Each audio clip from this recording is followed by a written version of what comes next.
The Steve Dangle Podcast with your hosts, Steve Dangle, Adam Wilde, and Jesse Blake. Let's go!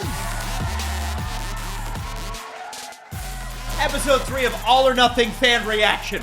AONFR. Nope. Jesse refuses to call it that, but We I don't needed care. the better name. BRB. TTYL. You'll have the rest of our episodes by EOW. End of week? Yes. Oh. Yeah. I was like, it's EOD. EOD is end of day. You won't have that, but you will have EOW. You know what I wish this documentary had more of? What? Like office euphemisms. Corporate speak? Yeah. Oh, hey, Sheldon. I just wanted to put a bug in your ear about something.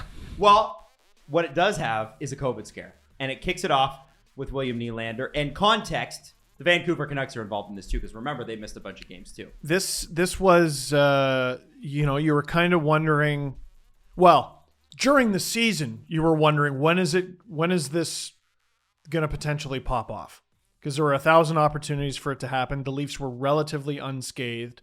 And then obviously they pulled Nylander off the ice. Mm-hmm. There's so many concerns involved in that. But when we were talking about the behind the scenes access we're going to get to the team with this documentary, this was one of the days I highlighted as like, what was that day like? Yeah. What on earth happened? Yeah. And how do you react as a teammate and a line mate of William Nylander's in that moment? You just finished a skate with him. Mm-hmm. Yeah. And his explanation was funny too when he says, I met someone in Calgary after the game. I noticed I met someone in Calgary. Who might have been exposed from someone else. That was it.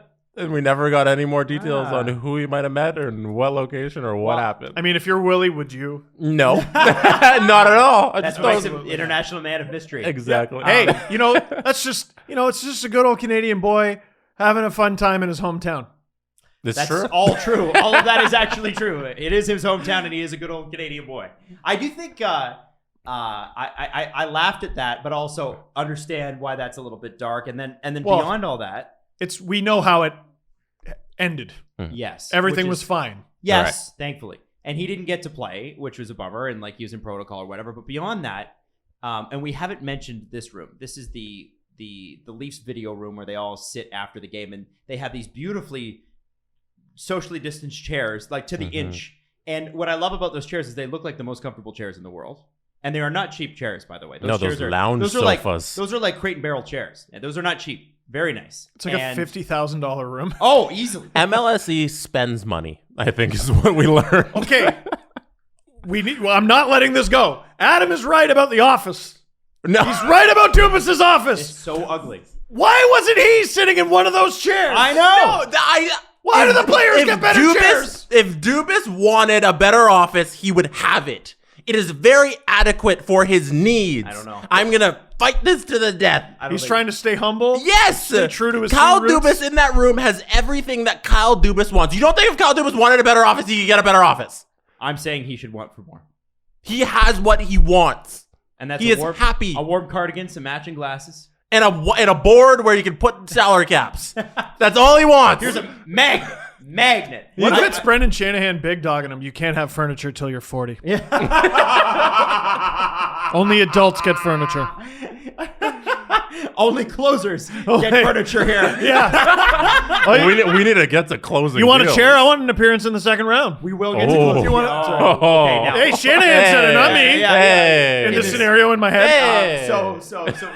We'll get to the Foligno deal. You don't imagine. But what I thought was interesting is they go to this room and they've shown Keefe in it a few times, including in the first episode where he was like, "Everybody else," with the Austin Matthews quote. And you see Dubas talk as though literally, talk the way we had to talk ourselves through the second wave of this pandemic in Toronto. And Toronto, and they mention it, the most locked down city in the world for the longest amount of time. I forgot that happened. That wasn't long ago, man. That was literally the case. Yeah. We were of any place in the world, we were the most locked down. And he's like, I understand it. You want to get together. You want to see your friends. You want things to go back to the way they used to. And he's getting in there and resetting. Guys, we are a first place team. This cannot happen. You can't meet someone after the game, unfortunately. Yeah. And I know that's what you want to do, but you can't. You cannot do that. And so I thought that was super interesting. And then the other clip that I love from that Calgary game, Wayne Simmons is back. That's right. And you see what it's like to play against Wayne, because obviously he broke his wrist. And once you break your wrist, it's never the same. So you're not going to be out there throwing punches probably right afterwards. But the guy from Calgary, whoever it is jawing at him. I think it was Rasmus Anderson. I'm not totally sure. And Wayne just cuts him off and says, do something! Do something! Do something! 50 times. And listen, Wayne, I don't want to fight Wayne Simmons with one wrist. No, thank you. No. It's because he might hit you with that one wrist and it'll be bad. It'll hurt. It'll be a bad day at the office. They do get into two here, and this is where you get to see the lovely Jack Campbell. The Jack Campbell story. You know, how he was drafted, high round draft pick, didn't work out, and bounced around organizations and finally got himself sorted out, which is kind of cool. And I kind of love the start of that because they introduce him right around the time he starts winning and really winning. Now, he'd won a few games beforehand. Obviously, it's an NHL record. But you start to see as he comes back from this injury, and remember, Freddy was already out and Hutch had been playing. So it was sort of like we were all at the time like, what's going to happen here? There was a very brief moment, I think it was in this episode, where I think the Leafs scored a goal and they're going by the bench giving high fives. And I'm like, who the hell is 30? Oh, that's Joseph Woll. Oh, right. They called him. Oh, yeah. I was like, holy I forgot that guy was a Leaf. Yes. Yeah. 100%. That guy was a Leaf last year for a moment in time. He was a groin pull away from playing. As we're going along the journey of Campbell setting the record, there's one point, I forget which number it was. I think it was like 10. They ask him to give a speech. He's like, Campbell, give a speech. And he stands up and he goes, great job, everybody. And then he sits down. No, what was great about that is someone pumped his tires. I can't remember who. And he goes, great job, everybody. Great job, everybody. And then they go, speech. And all he does is he stands up and says the exact same Great thing. job, everybody. So it's not even that's his speech. It's that he had already given it sitting down. Yeah. And he just has to say it again because he's the nicest human on earth. Great job. If there's a Mount Rushmore of most likable Toronto Maple Leafs ever, he will be on it. Right next to Ty. I hope so. Yeah. He's just a lovable human being. There's something about him that you're like, man, I feel like everyone wants to be around this guy, and it's genuine. It's not a phony, because sometimes you're around people that fake positive stuff. You can't be that. You can't be that kind of fake positive that long. No. I wonder what kind of impact that has on the guys in terms of they want to win for him. You know, I assume as that streak builds and you love this guy so much as a person, you play a little harder because you want to win for this goaltender. Yeah. And you know that behind you, if a puck gets through you, this guy, like you really want to make that save and he's going to be there and you're going to play a little hard defensively because you don't want the puck to get through because you want Campbell to win. And it's not just you love this guy and you want him to win. The record matters in this case. And it's almost like it's not some nefarious stat. This is a big deal. It's like being a shortstop and a ball's hit into play and your pitcher's throwing like a perfect game. A no-hitter. Or a no-hitter. And you're like, I have to catch this. It's his record or it's his accomplishment, but it's my responsibility. Yeah. This no-hitter is not stopping because I make an error. Like somebody's got to get a hit. Right. Like there are no-hitters and perfect games throughout MLB history, and it's not the pitcher's fault that it ended. It's some other guy. And you don't want to be the guy who makes the mistake that ends Jack's streak. Right. And, you look at a guy like, and you see the camaraderie, right? Like we saw it and we mentioned it during the podcast at the time, but when Jack would win, Mitch would come up and he would do the count with him. Mm-hmm. And he did it up to 10. And they mentioned that. Yeah. And they kind of talk about, I'm glad they highlighted that because I forgot about that. Again, it's a nice moment. You watch the first 4 episodes of this documentary and go, boy, what a great season. Well, it was such a great season. It killed me. But I remember, everyone think about how negative I was this summer, justifiably. Mm-hmm. But I remember during the season being like, this is one of the most likable Leaf teams ever. That's awful because of how it ended. Like, it makes it worse. But like that moment, Mitch does so well in those moments, by the way. Like he understands... He knows how to amplify the fun when fun is being had. Yes. That's why like we got to alter our predictions for the Leafs outdoor game with the Sabres, right? Because that's an easy loss for the Leafs, we kept saying. But it's also an afternoon game, which means Marner's good for like 4 or 5 points. Right. Also, Adam is the one who was saying. Yeah, because I'm. Oh, you said that? Yeah, I said they're gonna win. Oh, big Well, stage. I agreed. Nah. No, I agree. Yeah, big stage, afternoon. Afternoon though. Afternoon. Which they were. The Leafs have never been good at afternoon games, by the way. No, that's why they blew the 4-1 lead in the Centennial Classic, is it was light out when the game began, but dark by the time it ended. Right. And Yeah. it was -8 million. We got the most They fun. can't defend in the dark. The No. most fun They gotta- game that the Leafs have played in the last 5 years is the Carolina game. Easily. the kids. The kids, that was Jen? in the middle of the afternoon. Yeah. It's one of the happiest days of my life. Yeah. Leafs won 8-6, and I got to tell all my friends my wife was pregnant. It was awesome. Oh, Oh, I forgot about that. That's Wow. right. Yeah, that was the day we told everybody. It was so great. Then there's the the fact that they get through the win streak and the Jack Campbell story. It's amazing, but then you hear Keefe say it's a fragile group. Yep. Mm-hmm. And you think, when he says it, they're not quite totally through the 11-game winning streak here. But they're on a winning streak.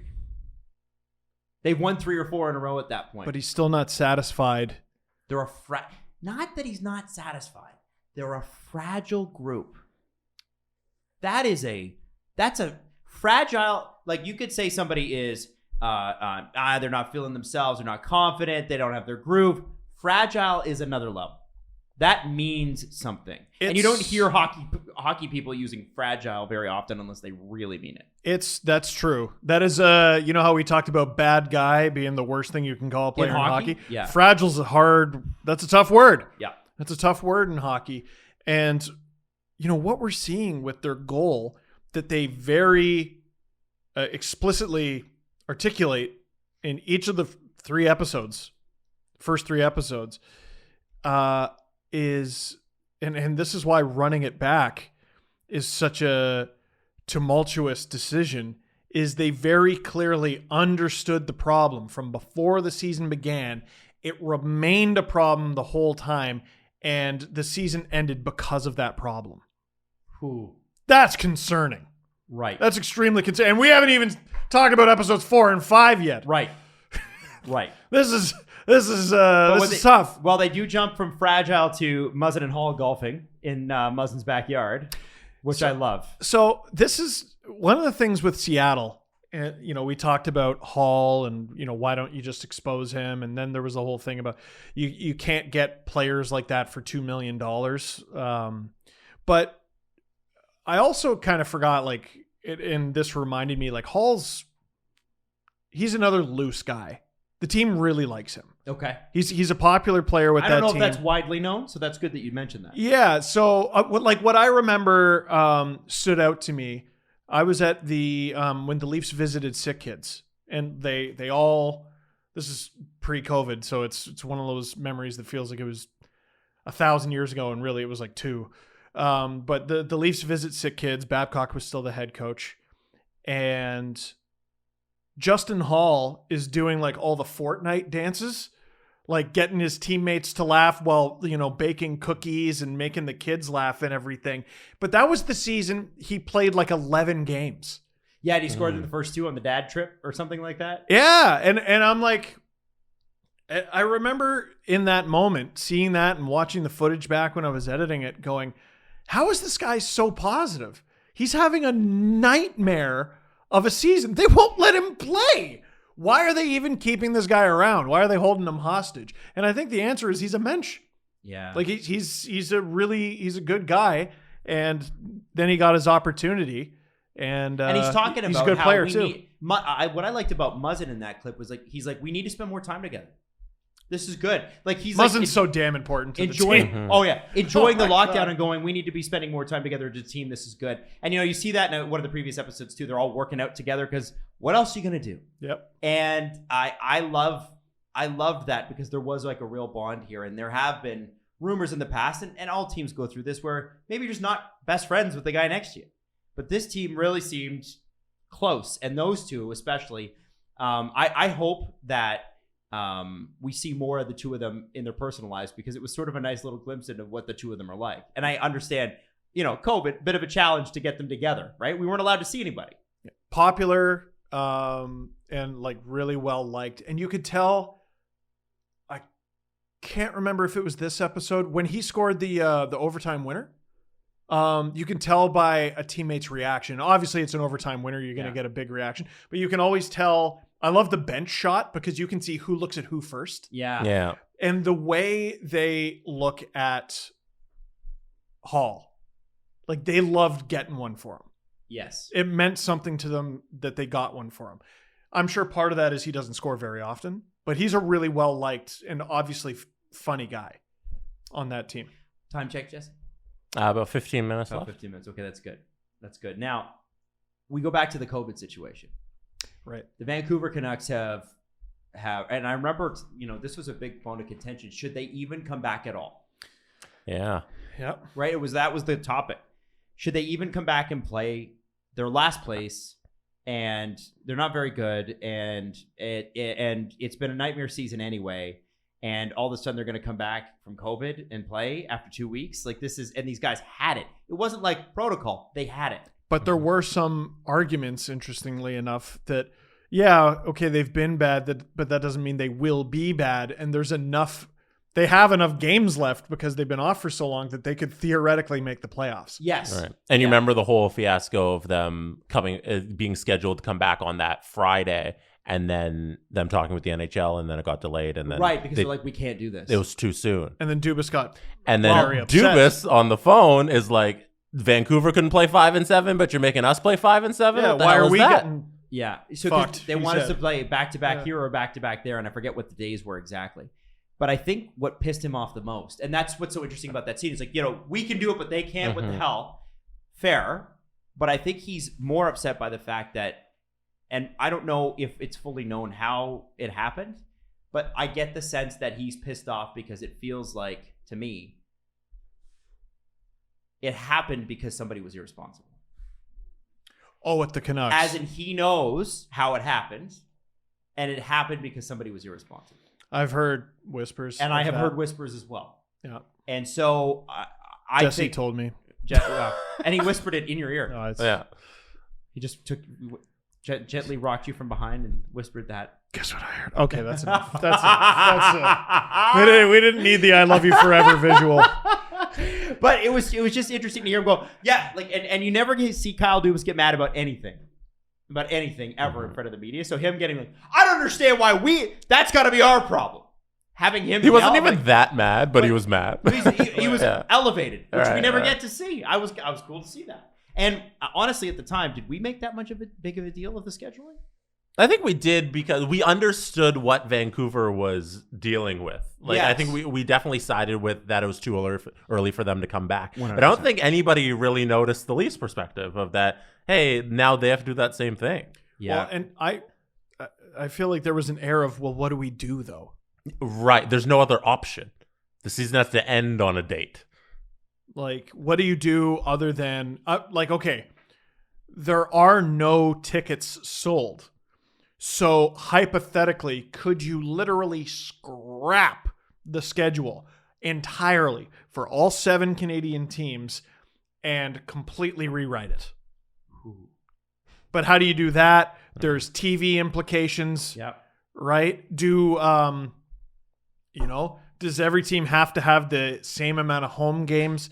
These are all things that I'm sure were discussed. And at the end of the season, we realized that something like that's never going to happen because the NHL played 3 games after everything was wrapped up just because those 3 games had to be played my God, I forgot. No reason in the standings other than hey, these were scheduled and there's advertisers and there's TV rights and we need to play these 3 games and the other team's playoffs are delayed because of this. I forgot about that. I completely forgot about they're that. never going to just cancel a game. Well, and it's funny because I've talked about how Calgary finished the season, I think it was with more wins than Montreal, who made it to the Stanley Cup final, and Calgary missed the playoffs entirely.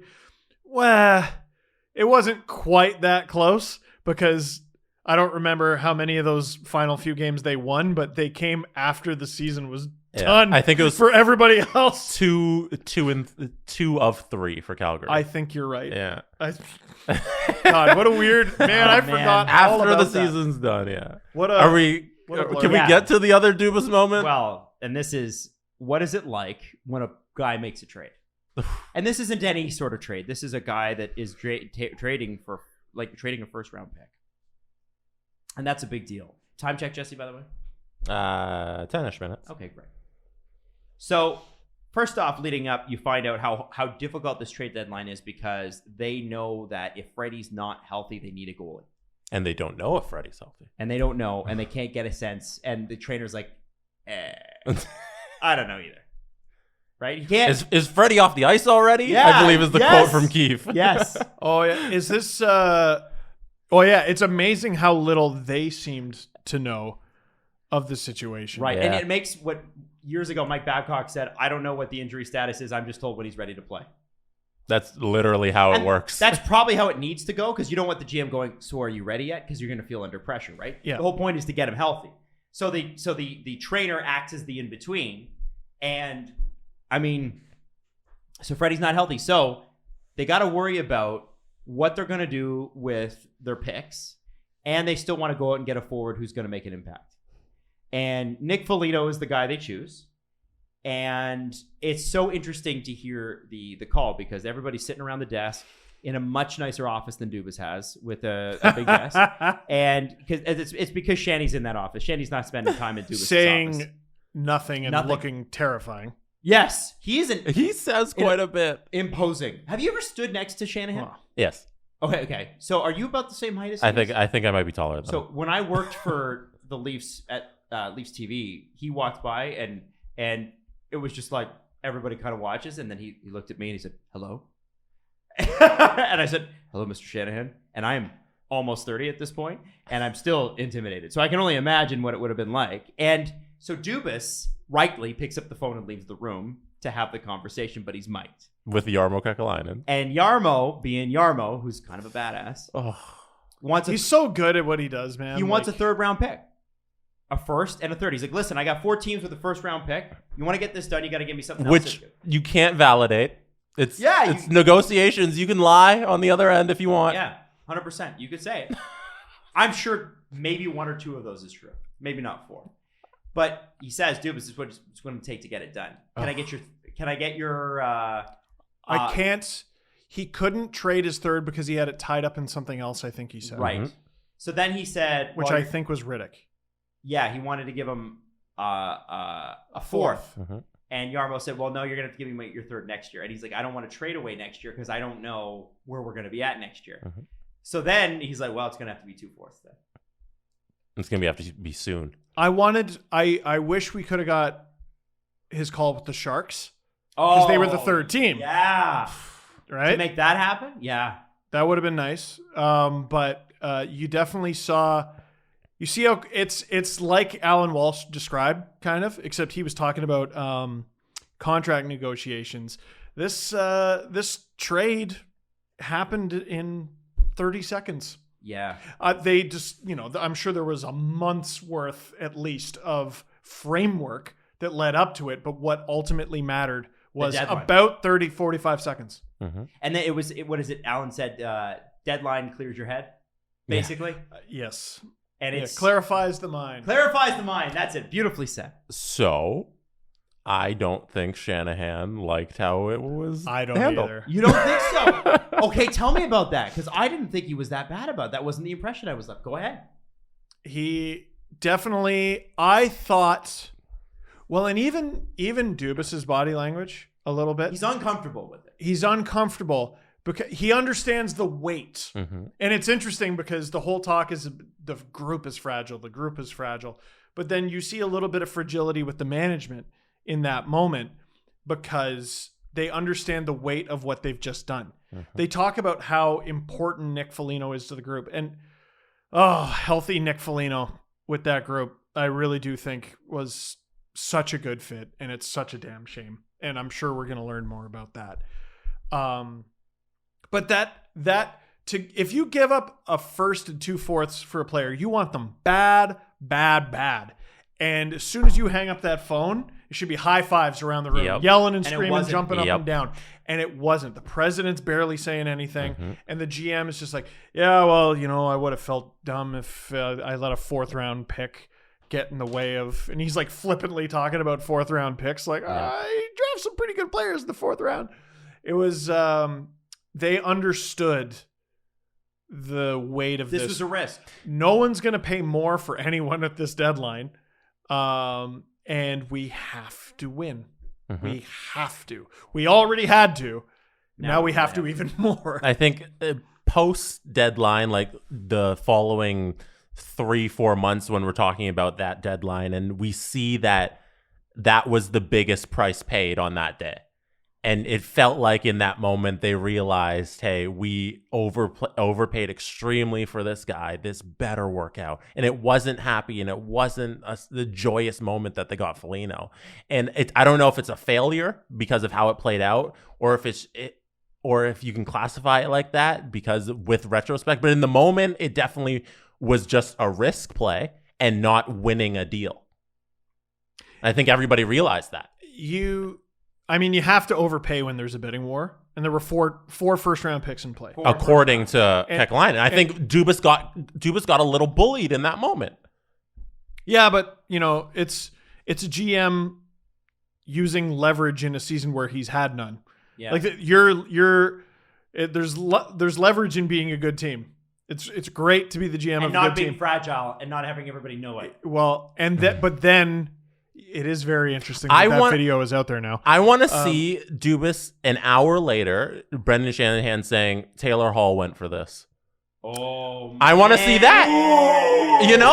You sat there and you gave him these 2 4th-round picks and a first for Nick Foligno, and then you check your phone, you see on the TSN app or on the 800 screens in the back, Taylor Holl. First, what is it? First? Second, Anders Bjork.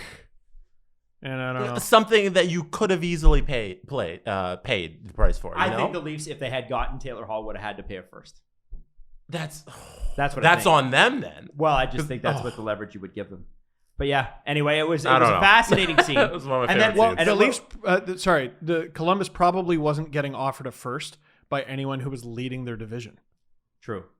The Leafs were. Right. So that's why their pick was low value, because they're hoping to. I mean, geez, if you're Columbus, you got to be thinking, I'm trading my captain to a team that's winning their division. They're getting to at least the 3rd round, which knocks their 1st-round pick down to one of the bottom 4 picks of the round. Yep. So it's basically a second. 27th, 28th, 28th, 29th, 30th, 31st. Second round pick from Boston. Jesse. And 32nd, I guess. You got 3 minutes? Time check me, 3 minutes? Okay, a couple of things before we go. Number one, I love David Rittich, and he likes to take 2 pucks to the head before every game. Every game day. Well, I wish he'd stuck around because he seems like a real personality. Big save, Dave. It makes me excited for Peter Mrazek because Czech goalies are just different. They're different. They're just Dominik Hasek, Peter Mrazek, Dave Rittich. The puck in the head thing we already knew. Did we? I didn't know that. I remember seeing something on it, and Okay. there was I think it's his dog. Oh, what's your dog's name? Alvin. Like Alvin and Chipmunks. And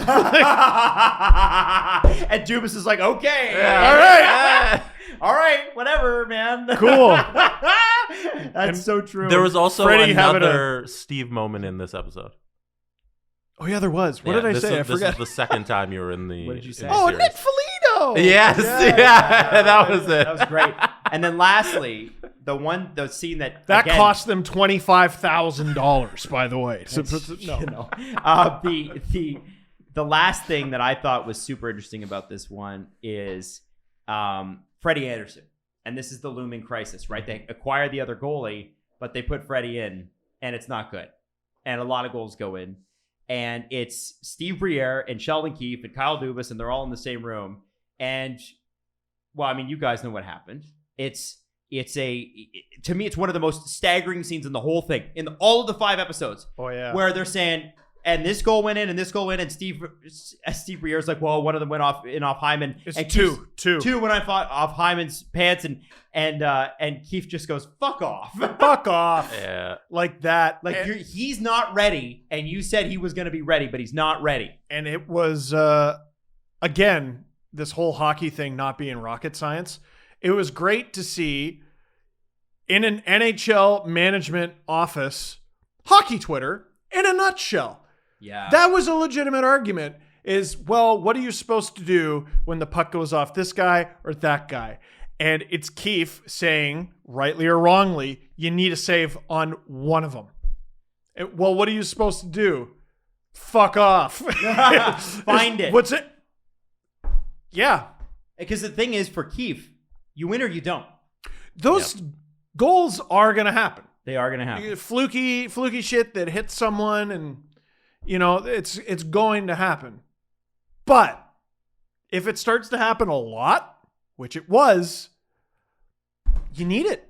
Mm-hmm. What did you guys make of because they kind of re-up that moment when Kelly Rudy is on TV and he gives Steve Breer credit, and then they bring him into the room and they all high five when he says it on hockey night. I thought it was nice. He had a great like hockey guy line, like, "Oh, I guess he got my Christmas card." Yeah, I like that. Yeah. I like that. I like one. that. And that's why you have a guy like Kelly on the air, because he would be able to have that goalie perspective and talk about that. So, Well, anyway. he's not afraid to criticize either. No, he's not. And I guess we all assume that everybody in every hockey world watches everything on TV. Yeah. They all see every intermission panel. They all know what names are being said. Yeah. Apparently. And it naturally, as a narcissist, I was like, I wonder how many of my Leafs pregame videos they've seen.